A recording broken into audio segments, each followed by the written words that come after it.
Ustedes aquí en el Redil de Estadio han venido tratando un tema que es bastante sensible, bastante importante también y tiene relación con la salud mental. ¿Cierto? ¿Es cierto que sí o no? O preparé la charla que no era. Sí, es sobre la salud mental. Así que este es un gran tema para el hombre moderno. Seguramente ustedes lo habrán notado de muchas maneras. Es un tema muy sensible. Y yo quiero que tratemos de pensar en este momento con relación a la salud mental en los diagnósticos que posiblemente tus amigos, tu familiar o tú misma o tú mismo has recibido, un diagnóstico clínico. ¿Qué es lo que tú escuchas en televisión, en internet, qué lees en libros acerca de diagnósticos clínicos? Mencionemos algunos, a ver, los más conocidos. Ansiedad, depresión, bipolaridad, pánico, ludopatía, también escuchamos ludopatía, estrés, exactamente, la pandemia,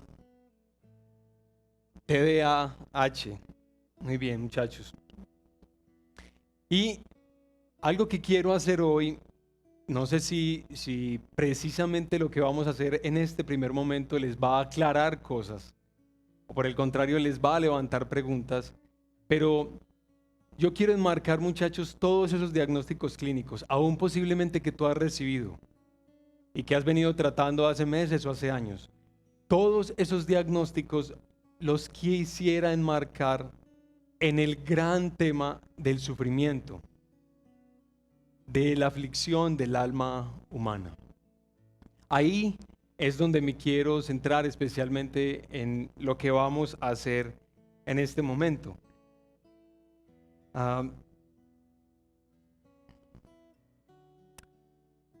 Y esta pregunta nos va a acompañar, creo que todo este tiempo. Así que tómate un segundito para pensarla, por favor. Pregunta: ¿cuáles son las ideas que tú tienes acerca del sufrimiento que experimentas?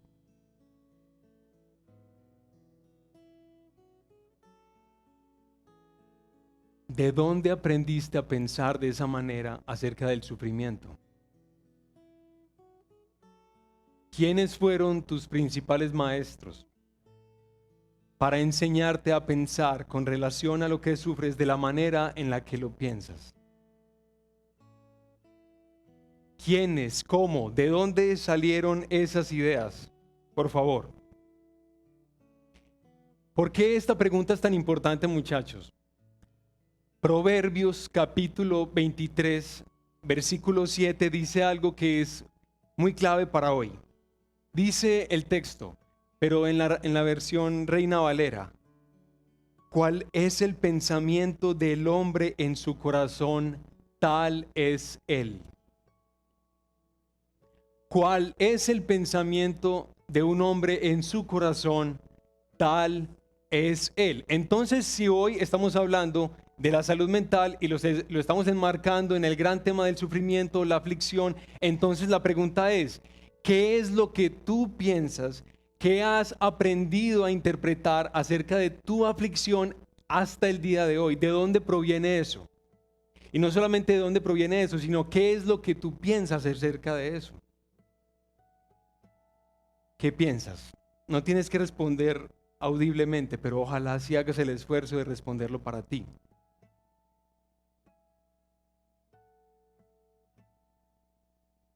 ¿Cuál es el pensamiento del corazón de un hombre? Tal es él.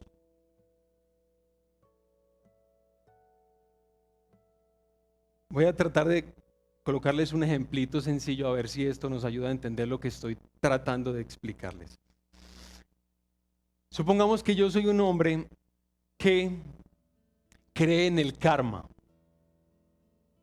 pero no estoy diciendo que yo simplemente tengo la idea, he estudiado, he leído, me parece interesante y hasta de pronto me ha convencido en muchos sentidos el karma. No, estoy hablando de que yo soy un hombre que realmente cree que el karma funciona en este universo. Si yo pienso de esa manera, ¿qué se imaginan, muchachos, que yo voy a experimentar, a sentir o a interpretar cuando el sufrimiento llega a mi vida? ¿Que me lo merezco? ¿Que me lo merezco? ¿Que es mi culpa? O sea, básicamente, si yo estoy convencido del karma y experimento un sufrimiento de cualquier tipo, lo que yo empiezo a interpretar del sufrimiento es que esto es el pago por maldades pasadas que yo realicé sobre la vida de otras personas, de otros seres humanos.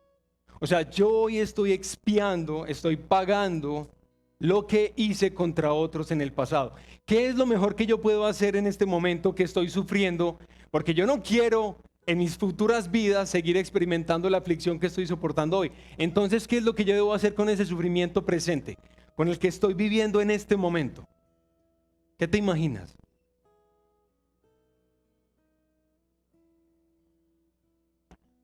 Bueno, si tal vez tú piensas que el sufrimiento que estás soportando es una retribución por lo que hiciste mal en vidas pasadas, lo más probable es que yo opte por asumir una actitud pasiva con relación a mis aflicciones y a mis sufrimientos. Lo mejor que yo puedo hacer en este momento es tratar de resignarme, tratar de tener cierta tranquilidad en medio de este momento, porque si empiezo a responder mal, de manera negativa, o destruir a los que están a mi lado, pues no voy a hacer nada, porque en la próxima vida pues voy a tener que volver a empezar el proceso, el ciclo y todo lo demás. Entonces, si sufro y mi corazón y mi mente están llenos de esas ideas, cuando yo me enfrento al sufrimiento, lo que voy a decir es: seguro que me merezco todo lo que estoy sufriendo. Lo mejor es soportarlo con paciencia, obrar bien en esta vida para que en la futura me vaya mejor y posiblemente experimente cierta plenitud que necesito y que deseo. Muchachos, ¿estamos entendiendo eso? ¿Cuál es el pensamiento del hombre en su corazón? Tal es él. Dice el proverbio número 23. Entonces, nuevamente quiero hacerles la pregunta, por favor. Muy importante. Piensa esto nuevamente. ¿Cuáles son las ideas que ahora tú tienes acerca del sufrimiento? ¿De dónde te vienen? ¿Quiénes te enseñaron a pensar de esa manera con relación a las aflicciones que soportas? Porque, muchachos, una cosa que tiene que quedar clara hoy, ya en este momento: tú tienes ideas acerca de tus aflicciones. Y esas ideas ya están teniendo consecuencias, ya están teniendo efectos en la manera en la que encaras tus dolores. Sea del tipo que se presente, que sea. ¿De dónde te viene eso? ¿Qué es lo que tú piensas acerca del dolor? ¿Qué piensas acerca de la aflicción? No tienes que responder audiblemente, pero ojalá puedas pensar. Porque ya esas ideas que gobiernan tu corazón están en funcionamiento en las aflicciones que soportas hoy. Muchachos, lo más probable para la mayoría de ustedes, de nosotros, aquí,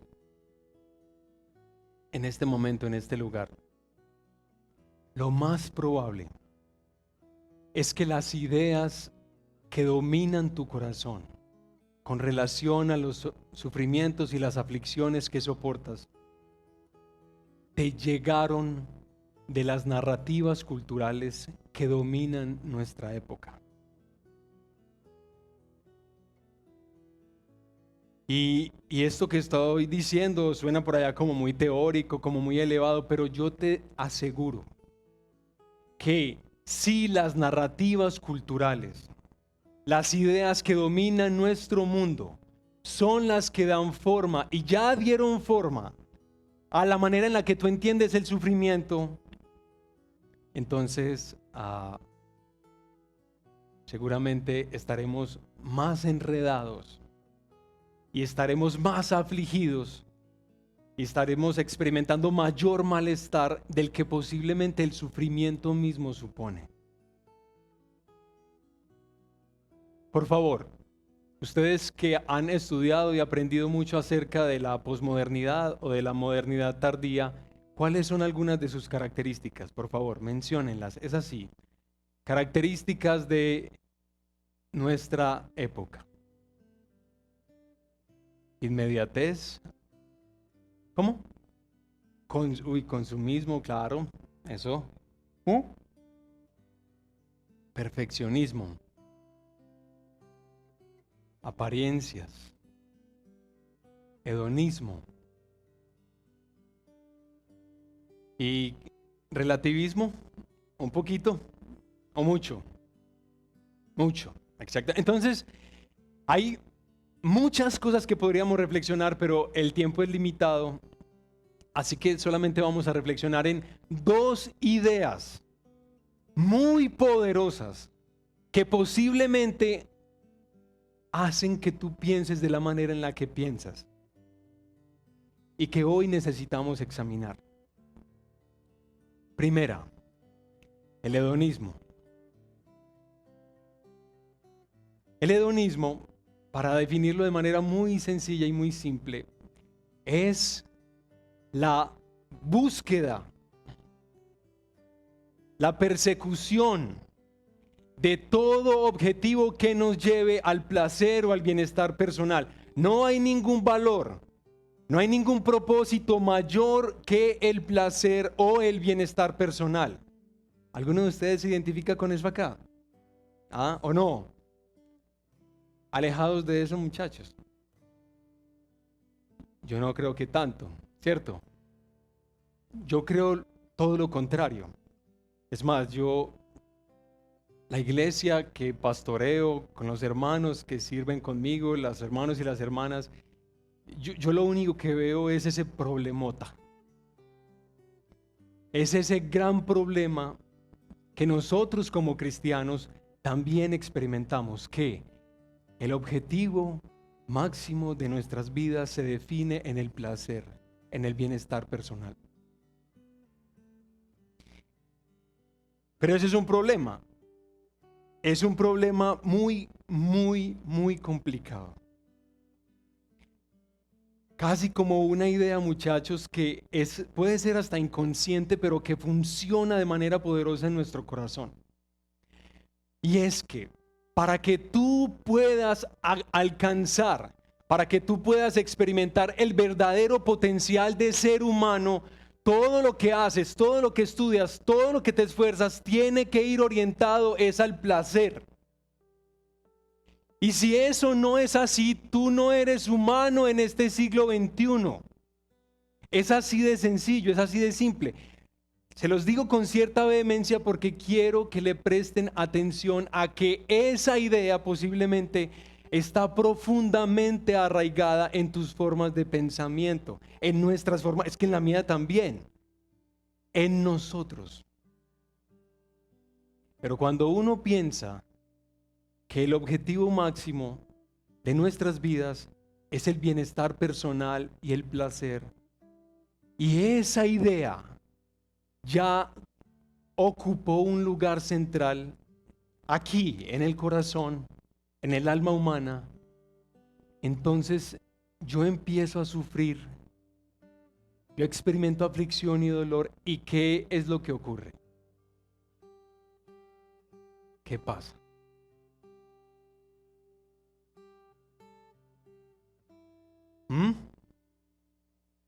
¿Cómo es que el hombre moderno interpreta el sufrimiento, el dolor, la aflicción? Porque resulta que es que eso tiene que ver contigo. ¿Cómo los hombres de esta época, a diferencia de otras épocas, entienden las aflicciones que soportan? Si el hedonismo es uno de los valores principales que ondea.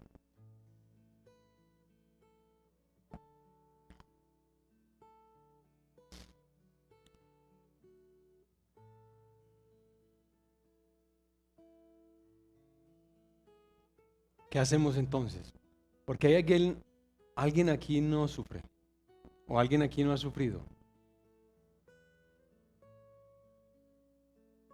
¿Mm? Sí. Ah, tranquilo, no, está bien. ¿Alguien aquí no ha sufrido? Mira, muchachos, los más jóvenes, si tú no has sufrido hasta el momento, es un asunto de tiempo. Tranquilo. Pero ¿qué hacemos, muchachos? Si en serio, vea, yo no estoy diciendo que no, es que esa gente del mundo, esa gente sí está persiguiendo a toda hora el placer y la lujuria y las fiestas desordenadas, pero en cambio nosotros no pensamos de esa manera, nosotros sí perseguimos otras cosas más nobles. No, muchachos, si tú crees que este tema del hedonismo tiene que ver con la gente de afuera, pues por favor te invito a que pienses que esto tiene que ver es contigo.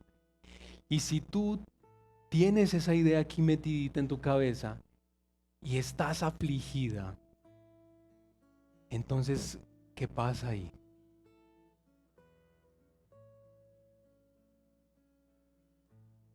¿Cómo tú logras soportar, asumir, avanzar en medio de la aflicción en la que estás? ¿Cómo lo haces? Si el sufrimiento se experimenta básicamente como una interrupción de la felicidad. Sufrir es algo accidental. Es un asunto del azar. A mí me tocó. Todos mis amigos están felices. Todos mis amigos saben que yo soy un tóxico, una tóxica. Y todos ellos tienen relaciones tan espectaculares, tan armoniosas, tan lindas. Y todos ellos están alcanzando efectivamente lo que todos estamos persiguiendo, el placer, el bienestar personal. Pero yo estoy sufriendo. Esto me llega como una interrupción a la vida que yo quiero tener. Entonces, ¿qué hago con esa aflicción, con ese dolor, con ese sufrimiento? ¿Qué tengo que hacer? Díganme dónde tengo que ir, qué tengo que comprar, a quién tengo que consultar, qué debo hacer, pero esto que se quite de mí. ¿Por qué? Porque esto me está interrumpiendo en el objetivo máximo que, según tengo entendido, es el bienestar personal, el placer. ¿A ustedes no les parece que es muy horrible uno sufrir cuando piensa la vida de esa manera? ¿Qué herramientas hay? Muchachos, yo soy psicólogo. Estudié psicología en la Universidad de Antioquia. El tema que yo más conozco es el tema de las pérdidas y el duelo. Y les voy a decir algo. No es coincidencia que este siglo, el tema tabú, ¿ustedes saben cuál es el tema tabú del siglo XXI? ¿Qué? La muerte y sus metáforas. Las metáforas de la muerte, ¿cuáles son? La enfermedad, la vejez. De eso no se habla. No hablemos de eso. Hablemos de otras cosas. Mira, si tú tienes que hablar de tu aflicción, de tu dolor, hazlo o, digamos, conságralo para tu vida privada, la vida de consultorio, la vida de tu consejero, de tu consejera, de tu relación con el pastor, pero no hagas público eso. Esta época no es coincidencia que, a diferencia de otras épocas, sea la que menos faculta y menos capacita a las personas que hacen parte de su sociedad para enfrentar el dolor. Esta época, todas las otras épocas han hecho grandes esfuerzos para que todos los miembros de su sociedad o su comunidad tengan algo de recurso para enfrentar el dolor. Pero si nosotros tenemos el placer y el bienestar personal como el máximo objetivo, hermanos, eso es una cosa muy dura, muy complicada, muy complicada. Empieza a pensar, ¿Cuáles son las ideas que ahora ya dominan tu corazón y que te hacen vivir de ciertas formas la aflicción y el sufrimiento? Pero no solamente uno ve que el hedonismo es muy poderoso y muy fuerte en este momento, sino también el que mencionamos al final, el relativismo. ¿Y qué es el relativismo? Para decirlo de manera muy sencilla, muy simple. Si tú pretendes construir un fundamento sólido para tu vida, para tu experiencia humana, tú que eres mujer, que eres hombre, que eres novio, que eres novia, que eres esposo, que eres padre, si tú quieres construir un fundamento sólido, déjame decirte que tú eres una ingenua o un ingenuo. Porque aquí todo depende de donde hayas nacido. Depende de la interpretación que tus padres te heredaron. Depende de esas cosas, es que es verdad o es mentira, o pues no digamos que nada es mentira. Todo es verdad mejor. El relativismo. Sencillito, sí, obviamente habían escuchado mucho de eso. Y les voy a decir algo que yo he visto y que obviamente algunos profesores que anticipaban este problema que se iba a presentar, pero se presenta hoy. Este siglo es relativista, pero ¿saben con qué cosas no es relativista? Con la categorización de la aflicción que padeces. Estamos relajados, no hay problema, yo no sé quién soy hoy, si soy esto o lo otro, no hay problema, pero eso sí, si yo voy donde el psiquiatra, o tal vez aún voy donde un psicólogo, él me va a decir algo que no tiene ninguna cualidad o calidad de fragilidad, algo que puede ser relativo, algo que se puede manejar. No, tú tienes bla, bla, bla. No, tú tienes bla, bla, bla, ansiedad generalizada. El diagnóstico que te acabamos de dar es de trastorno obsesivo compulsivo. Lo que acabamos de notar en ti es que tú tienes una esquizofrenia paranoide. Y el problema con eso, muchachos, ¿es cuál? Es que ustedes y yo nos desarrollamos en una cultura que literalmente piensa que no debe haber nada sólido, no debe haber ningún fundamento. Pero a la hora de decirte a ti cuál es el problema que padeces, cuál es el trastorno del que sufres o el que experimentas, eso se dice con todo el peso de la ciencia, con todo el peso de la certeza. Tú eres esto. Y a uno le puede parecer muy ingenuo eso. Yo no sé, mejor dicho, yo sé que aquí hay varios que han experimentado esto, que yo experimenté cuando estaba en la universidad. Todos los que han pasado por el departamento de psicología o de ciencias sociales en una universidad, especialmente de psicología, y empezaron a ver una materia que se llama psicopatología. Y empezamos a ver psicopatología y el profesor o la profesora empiezan a describir uno por uno a lo largo de todo un semestre los trastornos mentales que nosotros vamos a empezar a diagnosticar. Y uno empieza a escuchar las risitas de los compañeros cuando la profesora está hablando. ¿Cierto? Y uno por allá se ríe y la otra por allá también como que se ríe. Pero eso sí, todas son risas nerviosas. Todo el mundo está como ahí. Y uno termina la clase y salimos de clase y empezamos a hablar con los compañeros. Y uno empieza a decirle, hey, yo estoy más enfermo que... yo los tengo todos. Todo lo que la profesora acabó de decir, eso yo lo siento. Todo, o sea, tal vez yo no sé si en la intensidad que ella hablaba, pero todo eso lo tengo yo. Y uno en verdad se va pero cabezón para la casa. Cabezón es que uno se va maluco. Y ese malestar le dura a uno A mí me duró varios tiempo. No era que yo me iba para la casa y no, la profesora tan interesante lo que dijo, no. ¿Por qué? ¿Por qué, muchachos? Porque una operación extraña, inconsciente, de esas cosas que confluye lo cultural con lo humano, o sea, todas esas cosas extrañas que a veces funcionan, pero uno empieza a ver a su profesor que empieza a hablarle de esa manera y uno no simplemente empieza a pensar, ve, yo tengo como esas cosas, no, quizá yo soy eso. Quizá yo soy eso. Es probable que yo no sepa muchas áreas de la vida de lo que soy, pero yo soy eso. Y me lo está diciendo un profesor que tiene una maestría en España y tiene un doctorado en yo no sé dónde. O sea, ese man sabe. Me lo está diciendo él y yo me siento aplastado. ¿Pero por qué? ¿Por qué me estoy sintiendo aplastado? Porque me está describiendo. ¿Por qué? Porque algo raro empieza a ocurrir. Y yo empiezo a entender que yo soy eso que padezco. Que mi identidad empieza a ser definida por ese diagnóstico que se acaba de hacer de mí o de ti.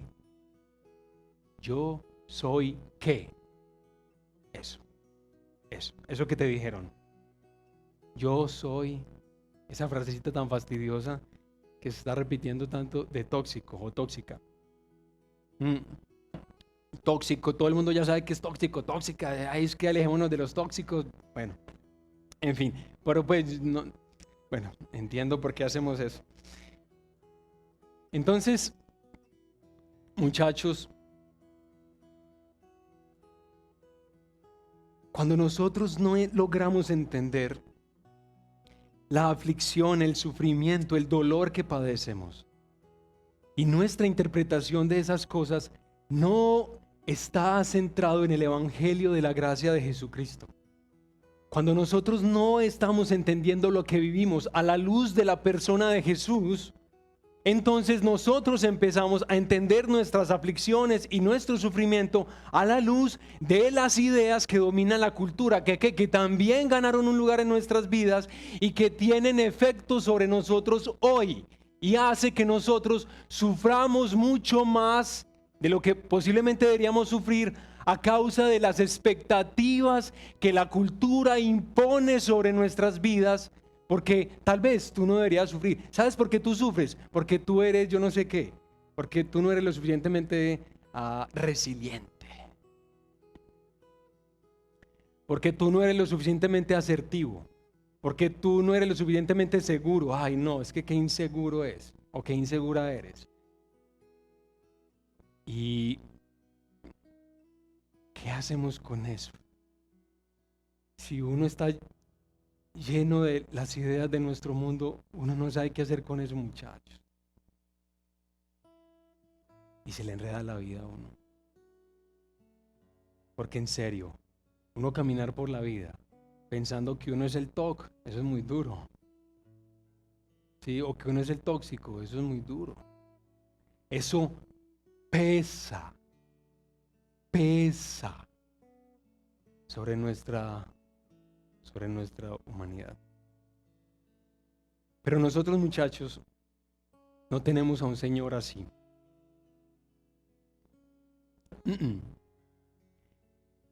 Nosotros no seguimos a un Señor así. Nosotros seguimos a un Salvador que, claro que podía valorar la alegría y el bien. Él sabe para qué fuimos creados todos nosotros. Pero Él no consideró los sufrimientos que soportaría, los sufrimientos que el Padre le propuso para poder redimir a un numeroso pueblo de todas las lenguas.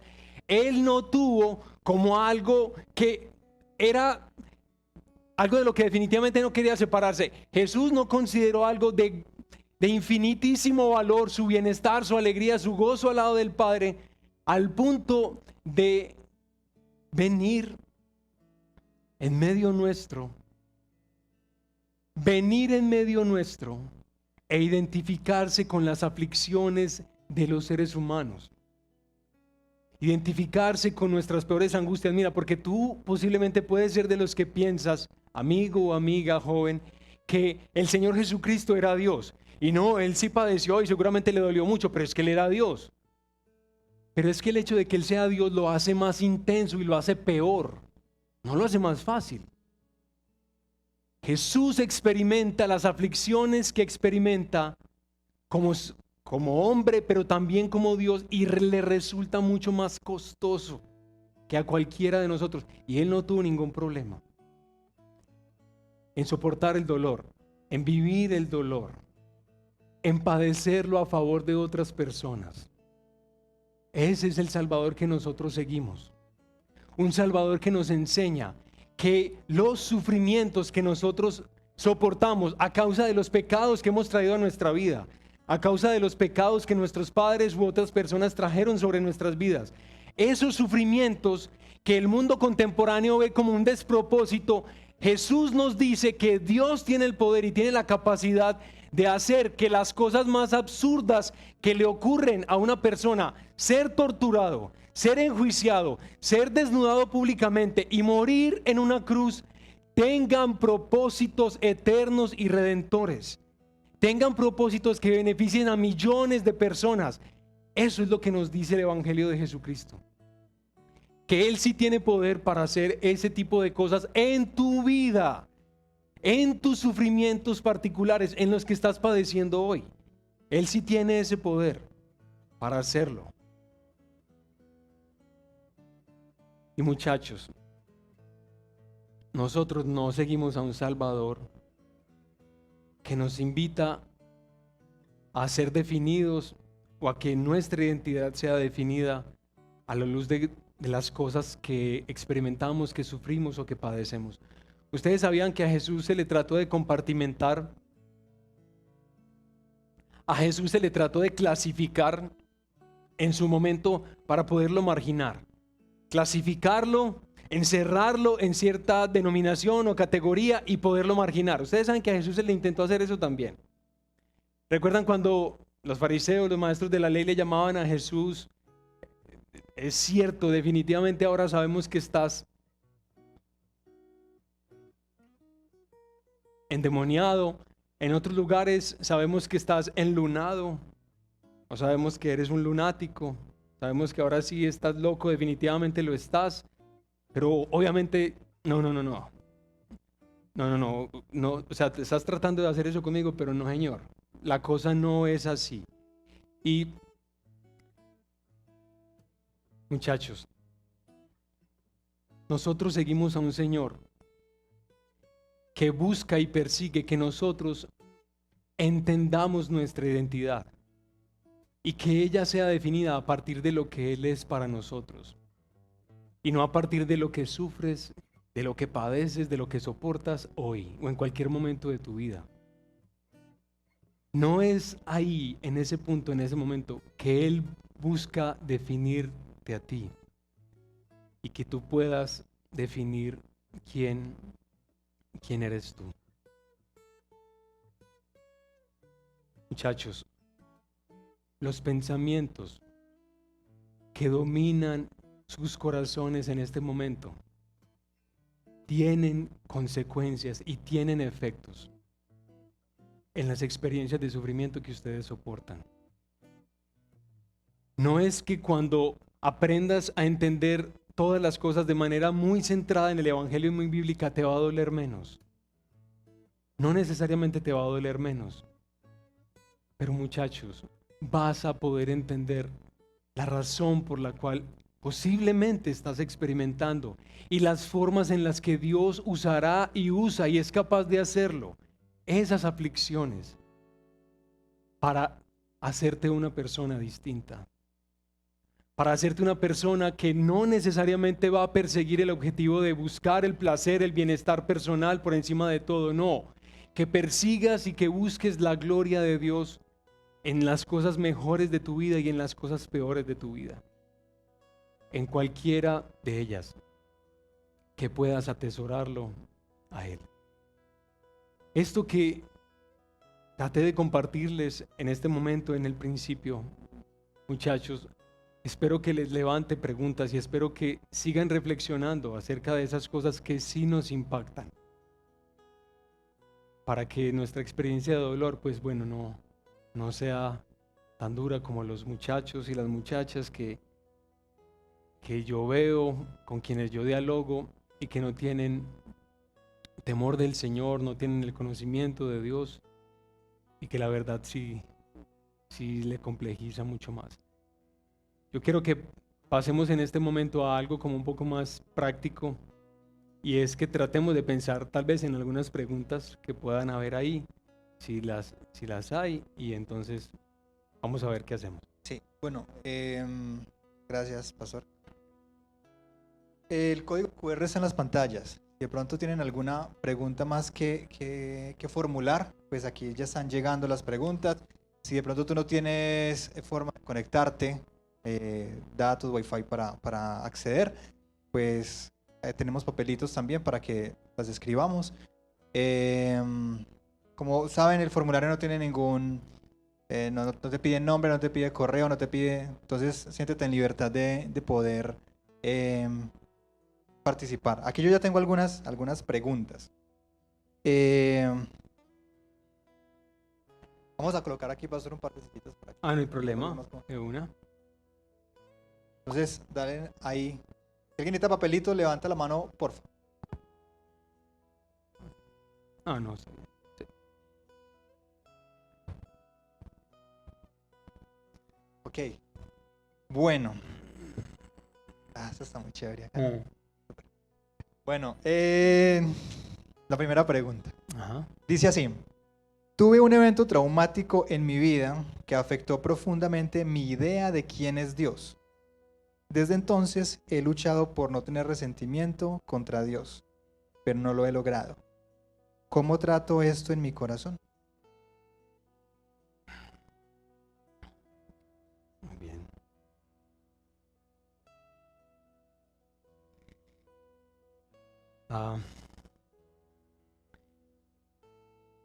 Nada de lo que he dicho en esta primera parte tiene la intención de minimizar las experiencias de dolor que cada uno de ustedes vive. Eso es lo último que yo quisiera hacer. Y claro que existen situaciones que son muy difíciles y realmente resultan bizarras. Algunas personas experimentan niveles tan grandes de dolor y de trauma que la verdad uno se queda desconcertado. O sea, eso pasa, eso es así. Y el resentimiento hacia Dios, sí. Yo creo que, muchachos, ese es posiblemente un primer momento que los cristianos podemos experimentar cuando sufrimos, cuando experimentamos.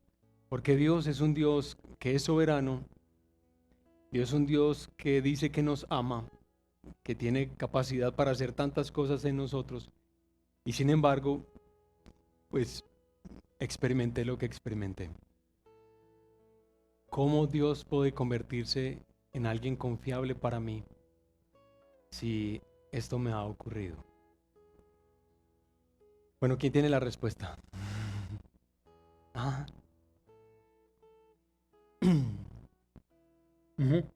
Tranquilo. Listo. Yo voy a hablar de eso un Listo. momentico. Listo. Sí.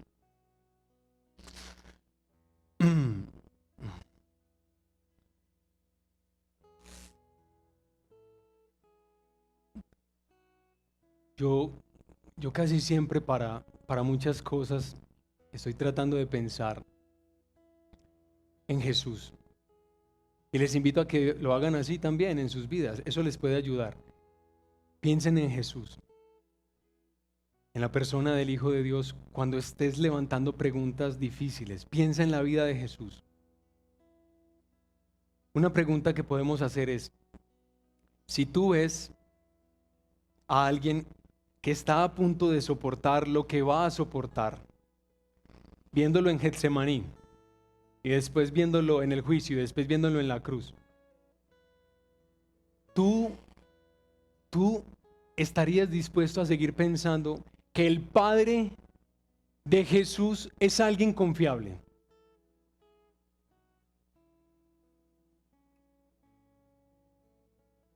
Si tú lo ves a la distancia,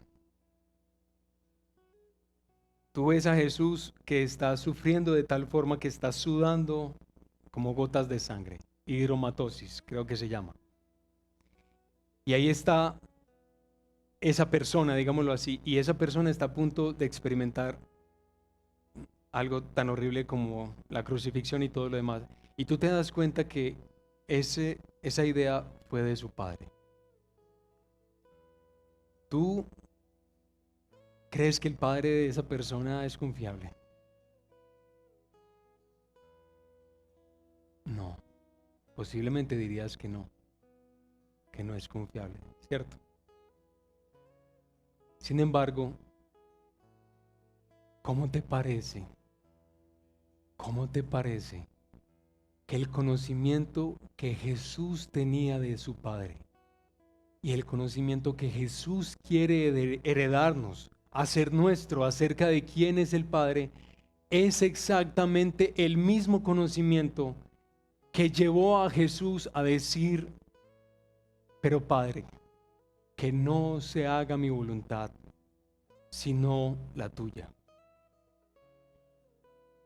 Que no se haga mi voluntad, sino la tuya. Muchachos, siempre,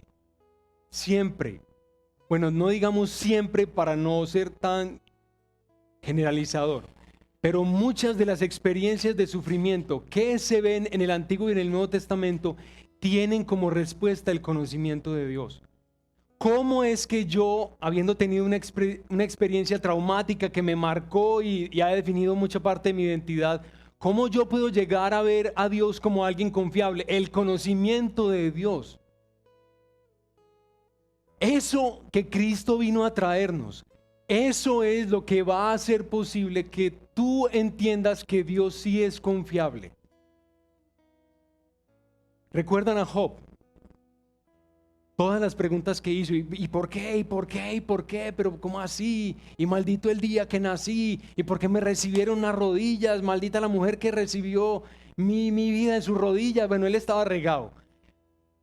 Y él necesitaba responder muchas preguntas de su tiempo de aflicción. Pero ¿saben cuál fue la respuesta de Dios? La respuesta de Dios para las aflicciones de Job fue el conocimiento de Dios. Dios le dio más conocimiento a Job de él mismo. Él no le respondió: mira, Job, es que eso es lo que te está pasando y exactamente esto. No, es Dios. Ustedes recuerdan a Habacuc. ¿Recuerdan cuando Habacuc le dice, está diciéndole al Señor: Señor, ¿tú por qué permites que en Israel haya tanta maldad? Qué fastidio vivir en esta ciudad. ¿Tú por qué no haces algo con esto? ¿Y qué es lo que le dice el Señor? Hombre, Habacuc, yo estoy de acuerdo con vos.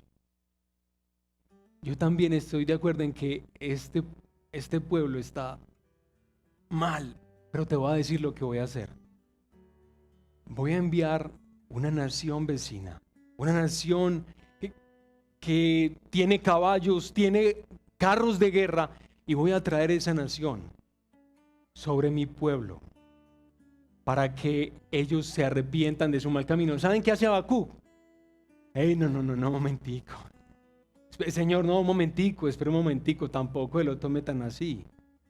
Pero ¿cómo le ocurrió a usted, Señor? Y empiezan las objeciones de Habacuc. Pero ¿cómo vas a resolver el mal de nuestro pueblo trayendo un pueblo que es más malo? Pero ¿cómo se te ocurre? Y empiezan las preguntas de Habacuc. Sin embargo, Dios lo lleva a conocerlo a él de una manera más profunda, el carácter de Dios, el ser de Dios.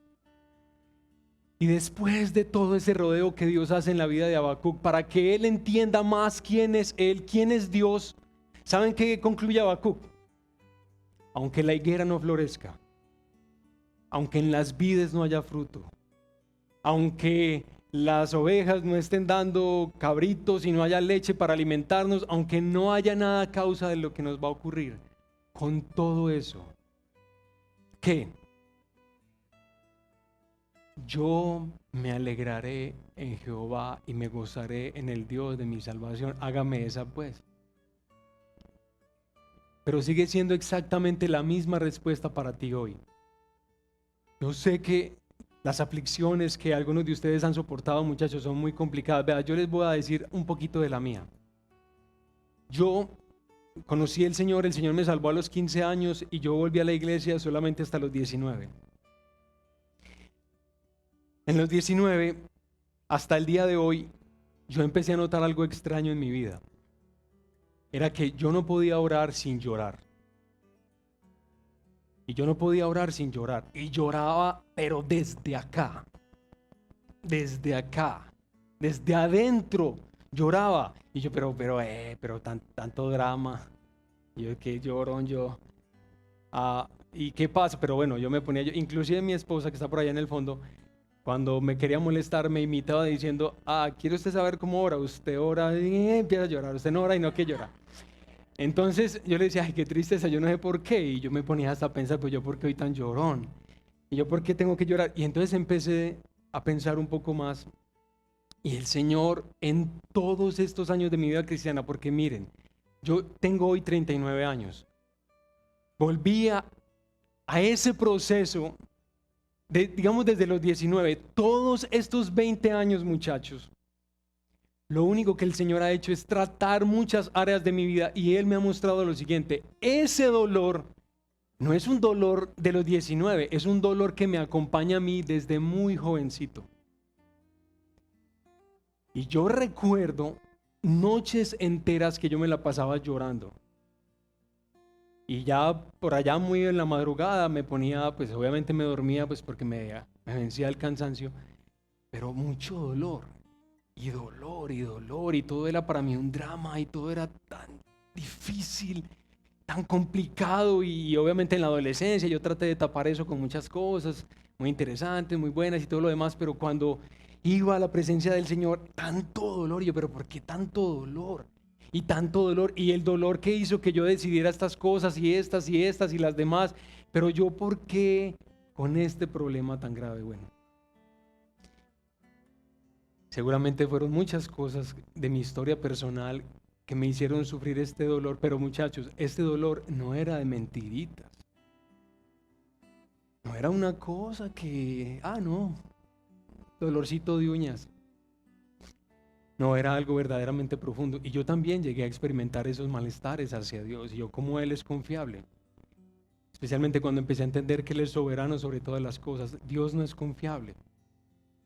Pero Él, a lo largo de mi vida, muchachos, a lo largo de la vida,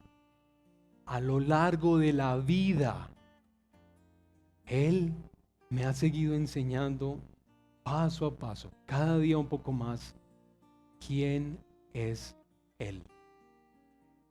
¿Y quién soy yo ahora por estar unido a alguien tan poderoso y misericordioso y humilde y compasivo como es Él?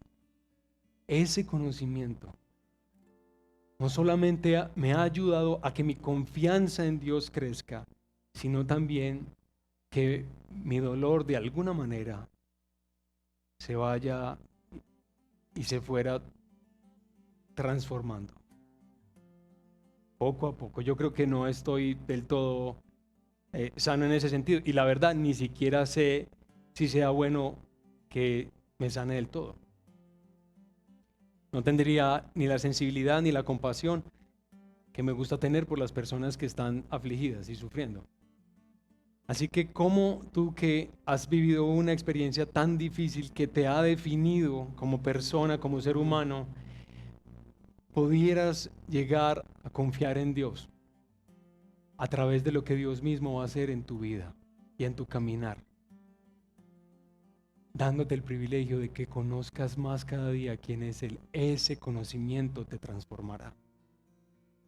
Ese conocimiento te cambiará. Pero no va a ser una técnica, muchachos. No va a ser, una técnica terapéutica en la que va a hacer eso. Bueno, pastor, le cuento que tenemos 18 preguntas. Ay, hermano, entonces hay que dejarlas para... Listo, hay que hacer la parte 2 y parte 3, yo creo. Así. Como yo les decía al principio, este tema mueve el corazón, ¿cierto? Entonces, por temas de tiempo obviamente les pedimos excusas, pero no vamos a poder hacer todas las preguntas. Y también, si ustedes están de acuerdo y el pastor está de acuerdo, de extendernos un poquitico, unos minuticos más, para Si mi esposa preguntar está de quizás acuerdo, unas 2 o 3 sí. preguntitas más, porque están muy buenas las preguntas, créanme. Sí, dale a ver. Entonces, ¿de acuerdo? ¿Sí? ¿Vigilia o qué?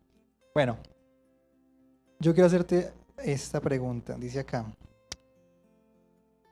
¿por qué si creo que Jesús es mi Salvador, aún tengo pensamientos suicidas, sabiendo que Él es el camino correcto? Porque sigo pensando en la muerte. ¿Cómo lo paro? Ujú.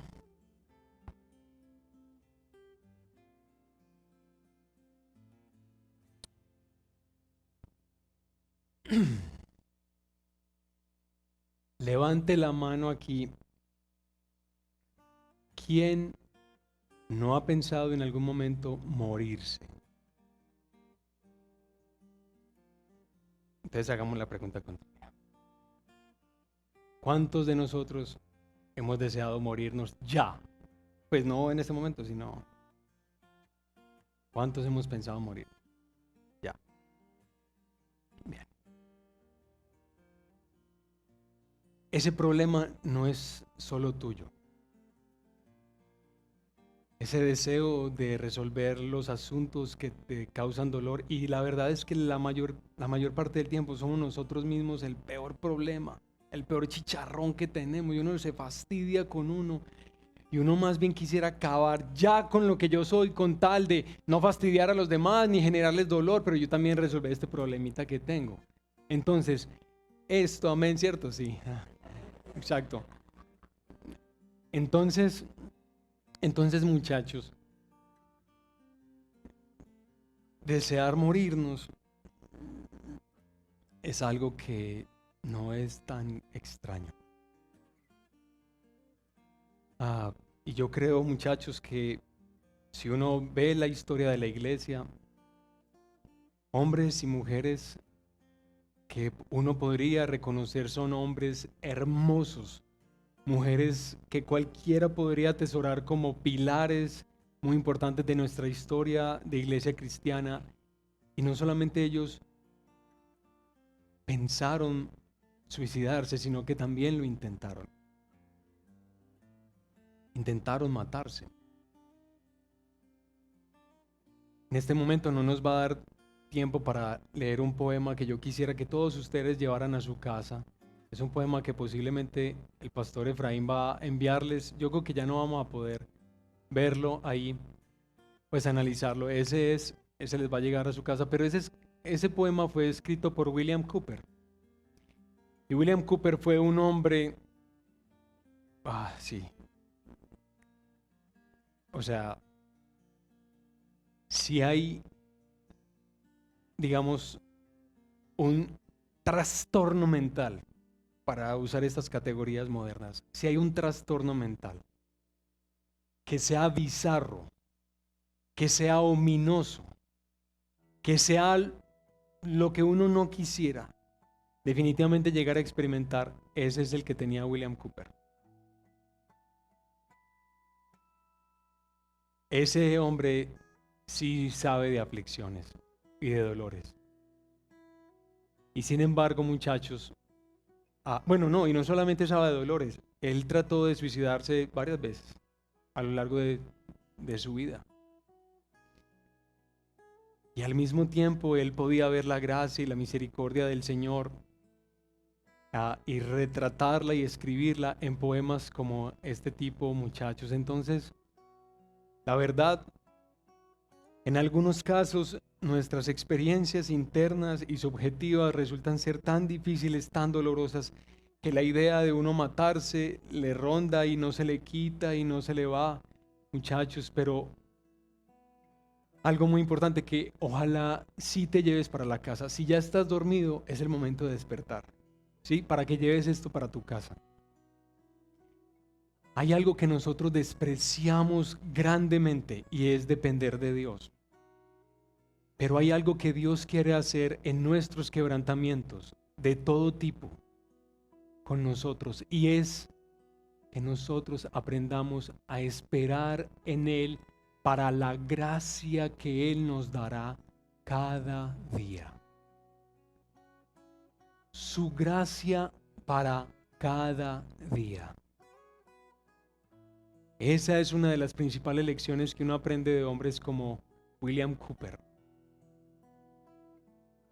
que murió de manera natural en el año 1800, pero que la verdad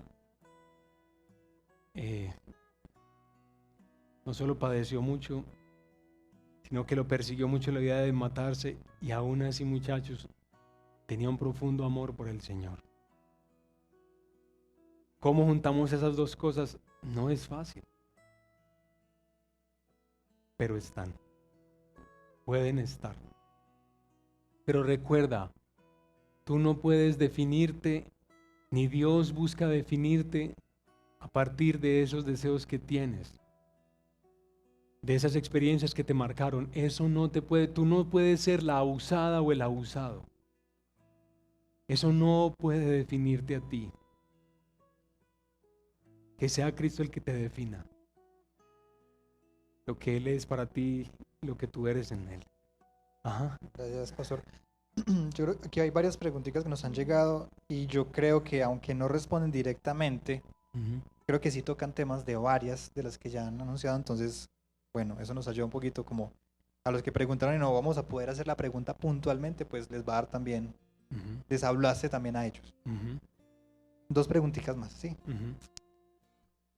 Dice así: creé un muro para protegerme de todo y ahora no sé cómo derribarlo. Entiendo lo necesario que es, pero me acostumbré a la soledad y a la lejanía. ¿Eso está mal?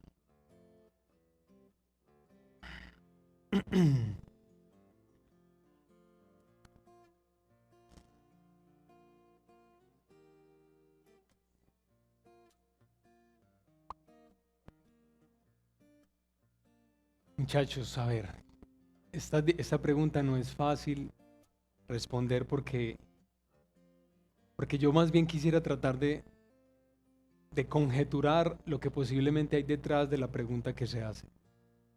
La persona está preguntando de si algo está bien o mal. Y dar una respuesta podría hacerte pensar que tal vez las cosas que estás haciendo no están bien, y entonces de aquí hacia afuera vas a experimentar es más vergüenza o más temor o más culpa porque no estás haciendo las cosas correctamente.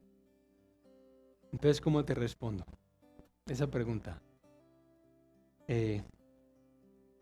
Claro, construir un muro siempre es un problema. Básicamente, así es como nosotros tratamos de afrontar la independencia que vivimos de Dios.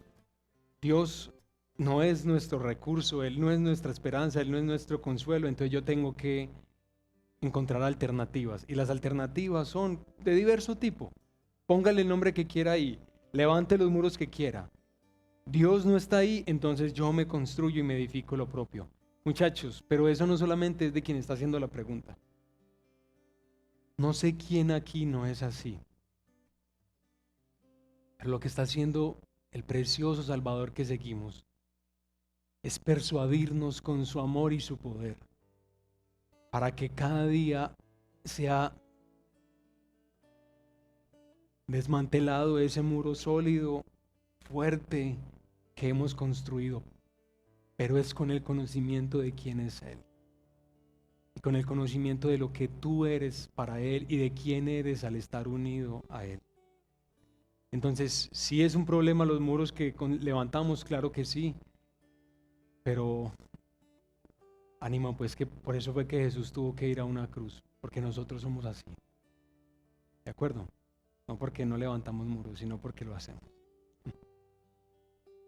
Bueno, pastor, aquí hay una pregunta que quizás muchos como hijos podrían hacerse también, pero la respuesta quizás es más para los papás. Pero bueno, te la dejo. Dice así: ¿qué le dirías a los padres que usan el miedo y a Dios para manipular a sus hijos?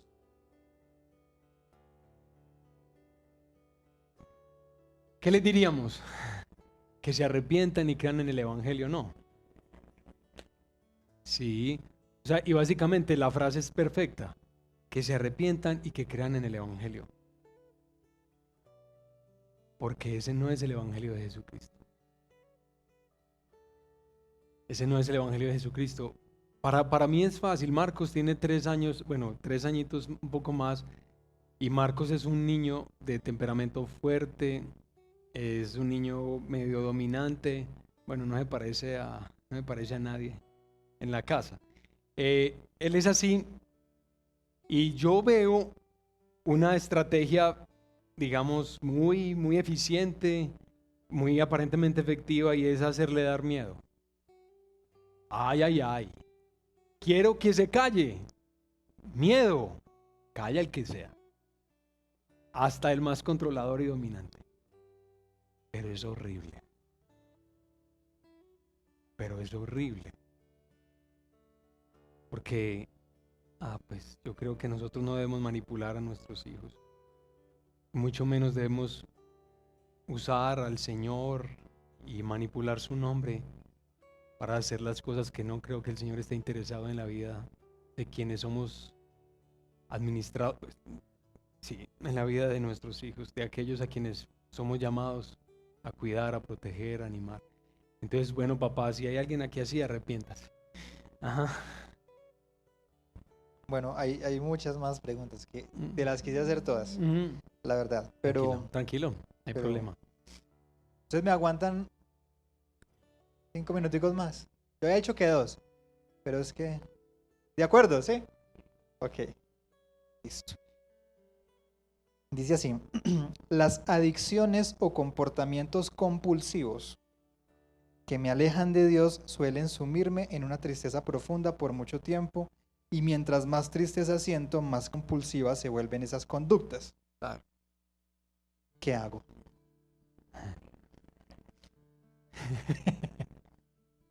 Como es de horrible uno con un talk bien profundo y uno salir a la calle y tener que sumar todos los números de las placas de los carros, o empezar no puedo pisar acá, no puedo pisar acá, tengo que pisar acá, ¿cierto?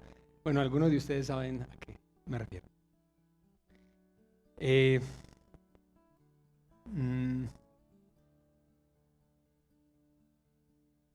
bueno, ¿qué hacemos? ¿Qué hacemos en ese caso? ¿Mm?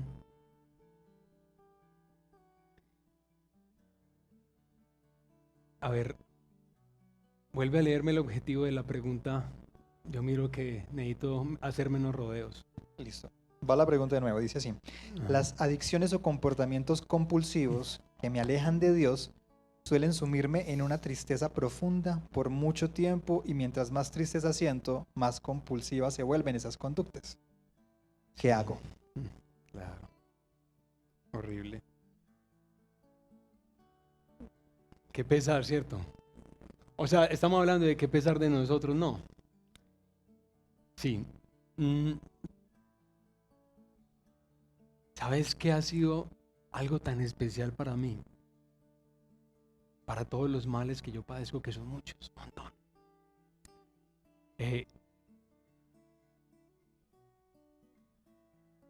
Otra vez, el conocimiento de Dios. Pero, ¿cómo así?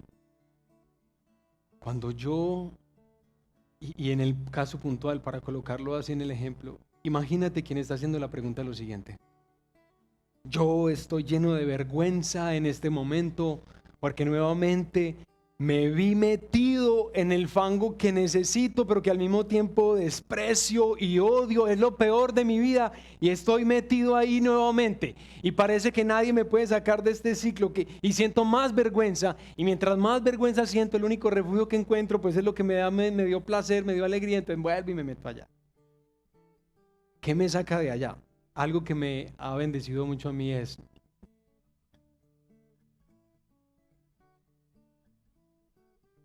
mi Señor Jesucristo, el Salvador de mi vida, a quien estoy yo unido según muchos testimonios de la Biblia, de la Escritura, a quien yo estoy unido hoy. Yo no estoy solo, Yo no estoy solo experimentando mi quebrantamiento ni mi trastorno mental o bueno, como le quiera.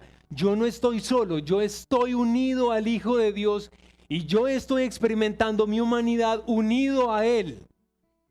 En un sentido, todo lo que yo soy lo experimento unido al Hijo de Dios. Y entonces, Jesús se va a volver compulsivo también, ¿cierto?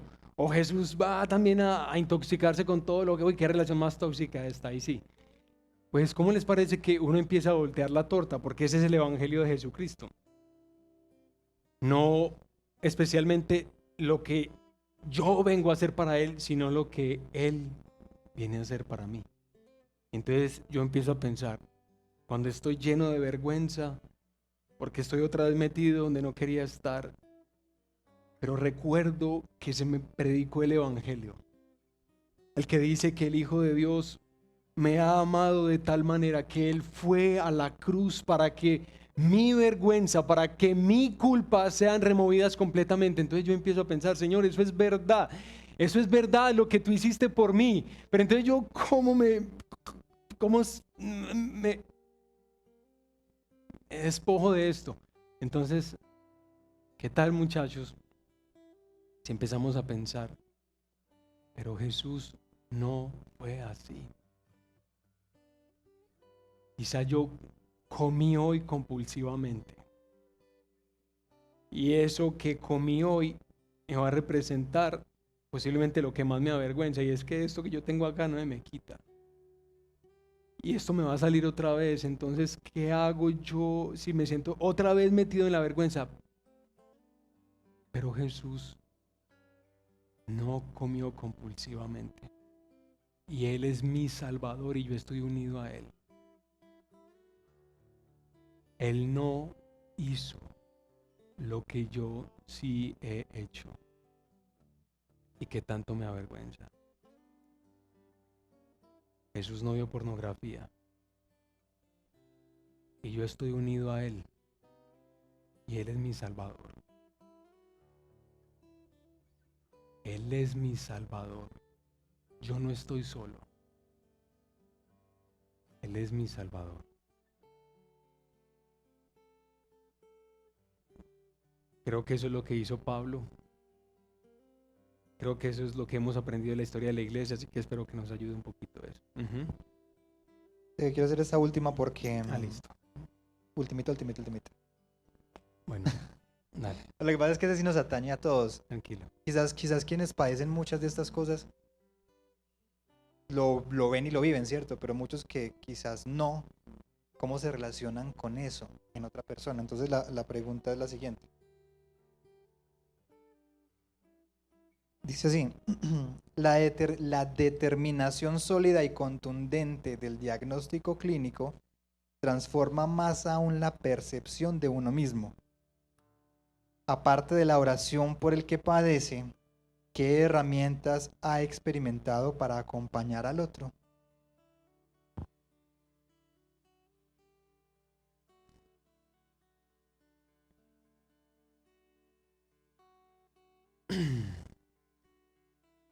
Muchachos, yo soy un fastidioso con las técnicas, entonces perdónenme, ¿sí? O sea, yo soy más dado como al diálogo, a conversar, no tanto a hacer esto, lo otro aquí.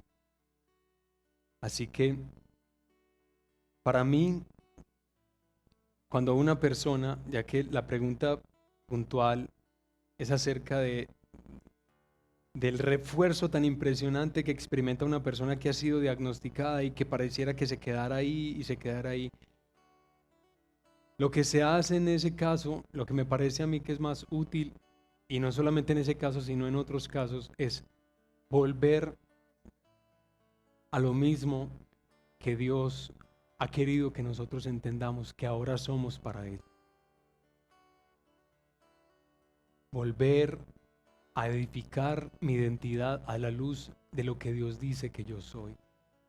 Y no a la luz de lo que yo digo que yo soy o a la luz de lo que otros dicen que yo soy. Y eso es toda una lucha, eso es toda una batalla, eso es todo un verdadero conflicto espiritual. Ahí sí podemos hablar de lucha espiritual.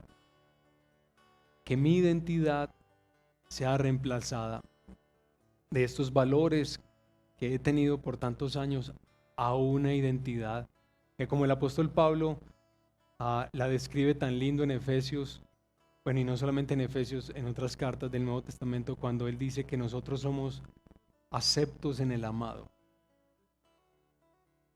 Uno sí se siente aceptado, pero Pablo dice, somos aceptos en el amado. Cuando Pablo le dice a los colosenses que estamos completos en él,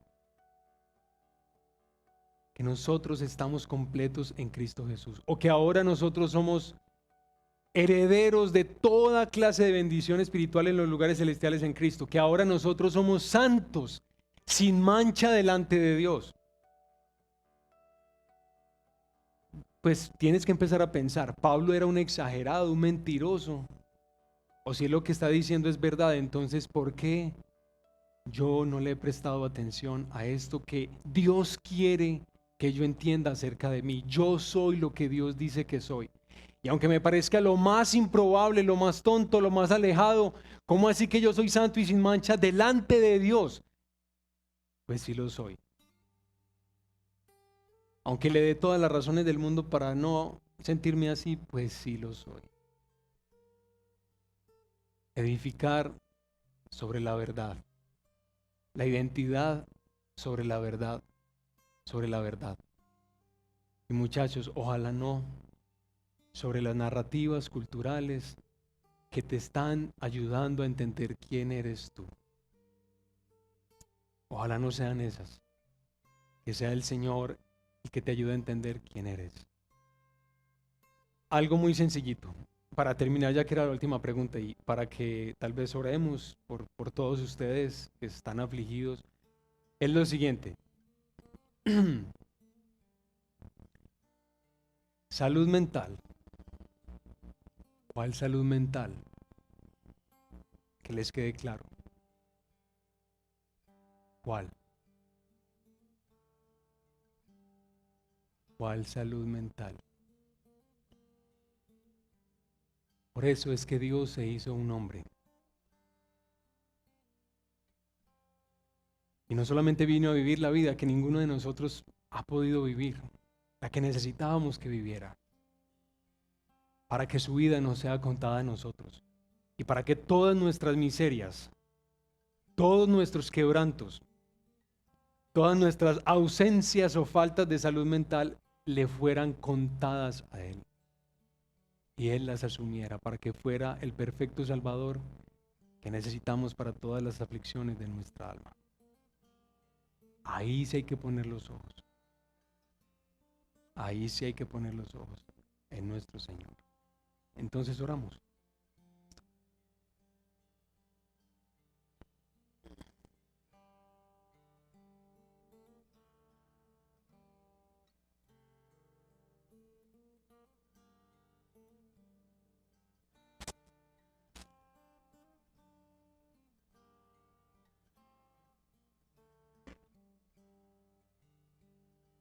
Padre nuestro,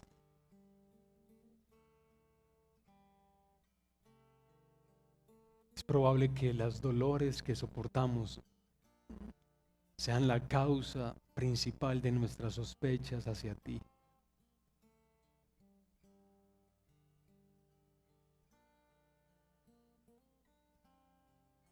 Aún es probable, Señor, que las aflicciones que nosotros mismos nos provocamos en la vida sean una de las razones por las cuales, Señor, te imaginamos alejados de nosotros, alejado de nosotros. Pero hoy, Señor, por la fe que todo el tiempo estamos ejercitando con las ideas de este mundo o en ti, pero por la fe, Señor, hoy afirmamos delante de los principados y potestades de todo lo que nos está observando en este momento, de todo lo que nosotros no podemos ver. Hoy confesamos que tú eres bueno, que nosotros, Señor, somos invitados a renovar nuestra mente, a ser transformados a través de la renovación de nuestro entendimiento para que podamos comprobar cuál Es la voluntad de Dios, que es buena, que es agradable y que es perfecta. Pero Señor, ayúdanos, ayúdanos Señor con las ideas que están tan arraigadas en nosotros y que no nos ayudan a enfrentar nuestras aflicciones, Señor. Por el contrario, nos hacen padecer más, nos hacen entrar en comparaciones con las personas que aparentemente no sufren. Nos hacen sentir vergüenza, nos hacen sentir descalificados y fracasados, Señor. Todos son felices menos yo. La mayoría son felices menos yo. Pero hoy, Padre nuestro, te suplicamos, déjanos ver quién eres tú, Padre. Déjanos ver cómo tú te relacionas con los dolores más hondos de nuestra alma. Cómo tú buscas curarlos, sanarlos, pero no, Señor, para simplemente experimentar la búsqueda de este mundo, Señor, estar bien. No, posiblemente es para darnos a otros, para darnos más a ti, claro que sí lo es. Pero te rogamos, Señor, ayúdanos a renovar nuestra mente. Ayúdanos a renovar nuestro entendimiento. Ten misericordia de nosotros, Señor. Y te pido por cada uno de quienes hoy, Señor, es consciente, muy consciente de sus padecimientos. Yo te ruego por cada uno de ellos, Señor, bendícelos. Bendícelos. Bendice, Señor, a los que están a la derecha, a los que están en el centro, a los que están a la izquierda. Bendícelos, Padre nuestro, a todos ellos, Señor.